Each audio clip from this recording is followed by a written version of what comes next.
Assalamualaikum warahmatullahi wabarakatuh. Alhamdulillahirabbil alamin wa minasta'in wa ala umuri waddin. Wassalatu wassalamu ala asrofil anbiya'i wal mursalin wa ala alihi washabihi ajmain. Amma ba'd. Pertama-tama marilah kita panjatkan puji dan syukur kehadirat lillahi rabbi. Shalawat serta salam semoga tercurah limpahkan kepada junjungan kita yakni Kanjeng Nabi Muhammad sallallahu alaihi wasallam. Saya Muhammad Siddiq Maulana sebagai moderator kelompok 1 yang akan membahas tentang filsafat ketuhanan dalam Islam, yang beranggotakan 4 orang, yaitu Fitria Oktavianti, Randy Aditya, Reva Fajriah.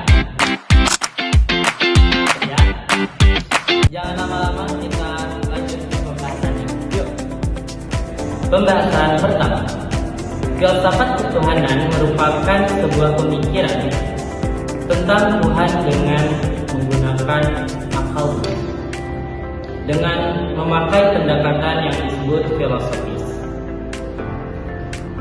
Filsafat ketuhanan juga dapat digambarkan sebagai proses intelektual manusia dalam memahami hakikat Tuhan dan sifat-sifatnya serta keberadaannya.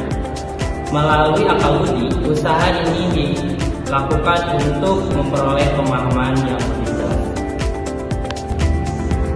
Baik, untuk selanjutnya kita masuk ke dalam pembahasan yang kedua, ma'rifatullah. Apa sih ma'rifatullah itu?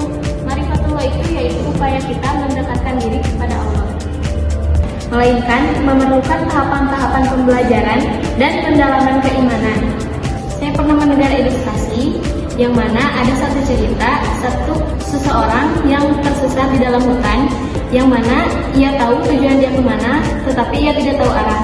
Begitu juga halnya seperti kita manusia yang ingin jalan menuju Allah.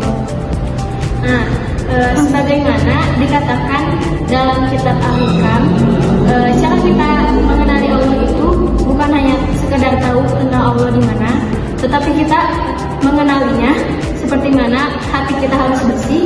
Bagaimana kita cara membersihkan hati kita, yaitu dengan cara berzikir kepada Allah. Nah, oleh karena itu, ma'rifatullah menjadi pelajaran spiritual sekaligus intelektual yang mengarahkan manusia untuk semakin dekat kepada Allah, memahami sifatnya dan kehendaknya. Sebagaimana yang dikatakan oleh Imam Al-Ghazali, ma'rifatullah itu adalah mengenal Allah dengan hati, yaitu mengetahui sifat-sifatnya, keagungannya, serta menyadari bahwa kehadiran Allah itu ada dalam setiap aspek kehidupan. Pembahasan ketiga, kita mengenal Allah melalui nama-nama dan sifat-sifatnya. Dari ini kita dapat memahami serta mengerti nama dan sifat-sifat Allah, sehingga kita dapat mengetahui bagaimana cara mendekatkan diri kepada Allah dan sampai pada kebenaran Allah. Keberadaan Allah Subhanahu wa Ta'ala ini sudah tidak dapat diragukan lagi. Banyak bukti-bukti yang dapat kita temui dalam lingkungan hidup sekitar kita sebagai bukti adanya keberadaan Allah Subhanahu wa Ta'ala. Contohnya saja hujan. Dengan hujan kita dapat melihat dan membandingkan semula tanah yang kering menjadi basah, semula tanaman yang mati karena kekeringan menjadi hidup karena terkena air hujan. Dari kesimpulan tadi, apakah Tuhan itu ada dan di mana keberadaannya? Kesimpulannya, ada satu dalil atau ayat Quran yang berbunyi alladzina ayanal aina la yuqalu annahu aina, yang artinya Allah itu ada sebelum waktu dan tempat ada, maka keberadaannya tidak untuk dipertanyakan. Nah, jadi apakah filsafat itu membuktikan keberadaan Tuhan? Maka jawabannya kalau menurut aku enggak. Tapi filsafat itu hanya membuktikan simbolnya saja.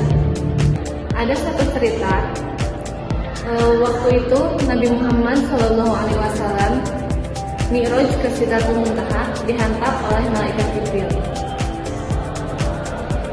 Namun malaikat Jibril menghantar Nabi Muhammad hanya sampai langit terakhir saja. Nah, Filsafat itu bagaikan akal, dan akal itu bagaikan malaikat Jibril.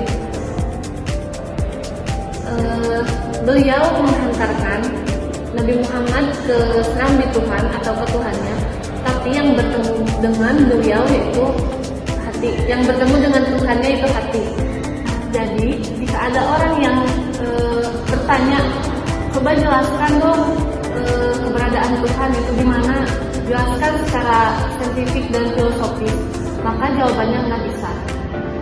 Karena Tuhan itu gimana yang nggak bisa dijelaskan, tapi bahwasannya dengan kita meyakini keberadaannya, kita bisa lihat dengan cara kita melihat alam semesta yang indah ini. Gak mungkin alam semesta yang indah ini tidak ada yang menciptakan. Ada satu contoh, misalkan kalian masih nggak percaya juga atau masih ragu juga, aku beri satu contoh. Manusia itu bernyawa. Aku minta kalian cari letak nyawa itu di mana. Kalian pasti nggak tahu kan? Nah, sama halnya dengan keberadaan Allah. Dengan kita untuk mencari letak nyawa pada manusia juga gak bisa. Apalagi kita mencari keberadaan Tuhan yang menciptakan semuanya. Sekian video presentasi dari kelompok kami. Wabillahi taufiq wal hidayah. Wassalamualaikum warahmatullahi wabarakatuh.